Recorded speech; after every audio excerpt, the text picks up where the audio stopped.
revalorisation des retraites. Après la validation du Conseil des ministres, l'État passe à l'action. Le processus de revalorisation des pensions et allocations de retraite est désormais officiellement engagé. L'annonce de cette mesure très attendue par les retraités devrait intervenir dans les tout prochains jours, après son examen et sa validation par le Conseil des ministres, qui a inscrit ce dossier à l'ordre du jour de sa prochaine réunion.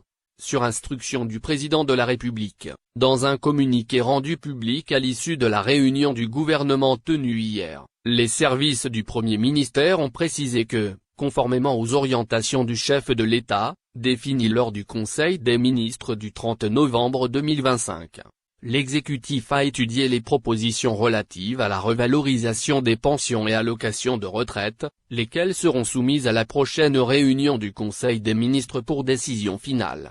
Après le SNMG, les retraites en ligne de mire, cette nouvelle étape intervient quelques jours après l'officialisation de l'augmentation du salaire national minimum garanti, SNMG, porté de 20 000 à 24 000 dinars à partir du mois prochain, ainsi que la hausse de l'allocation chômage, passée de 15 000 à 18 000 dinars. Après les salariés et les chômeurs, ce sont donc les retraités qui devraient bientôt bénéficier, à leur tour, d'un ajustement à la hausse de leurs revenus, dans le cadre de la stratégie gouvernementale de préservation du pouvoir d'achat. Si le taux précis de l'augmentation n'a pas encore été communiqué, des économistes estiment que cette revalorisation pourrait s'aligner, au moins partiellement, sur la récente hausse du SNMG, auquel certaines catégories de pensions sont indexées. Toutefois, cette décision devra également tenir compte des capacités financières de l'État et de la situation de la Caisse nationale des retraites, CNR, qui assure le versement des pensions. Cette mesure est perçue comme à la fois légitime et nécessaire, dans un contexte marqué par l'augmentation du coût de la vie. Elle vise à soutenir les retraités, notamment les plus modestes,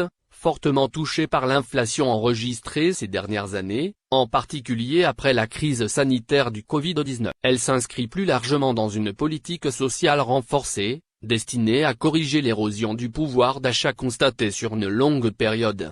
L'annonce officielle attendue dans les prochains jours, après les hausses déjà accordées aux salaires de la fonction publique dont 47% sont désormais effectifs et qui seront complétés à 100% à partir de l'année prochaine, l'État étend désormais cette dynamique à l'ensemble des catégories sociales, salariés du public et du privé à travers le relèvement du SNMG, bénéficiaires de l'allocation chômage, et bientôt retraités. Parallèlement, le maintien des dispositifs d'aide et de subvention est assuré à travers le projet de loi de finances 2026, récemment adopté par les deux chambres du Parlement. Ce texte prévoit une enveloppe globale de 2284 milliards de dinars consacrée aux transferts sociaux, dont 424 milliards réservés aux retraites et prestations assimilées. Un effort budgétaire conséquent qui confirme la priorité accordée par l'État à la protection sociale.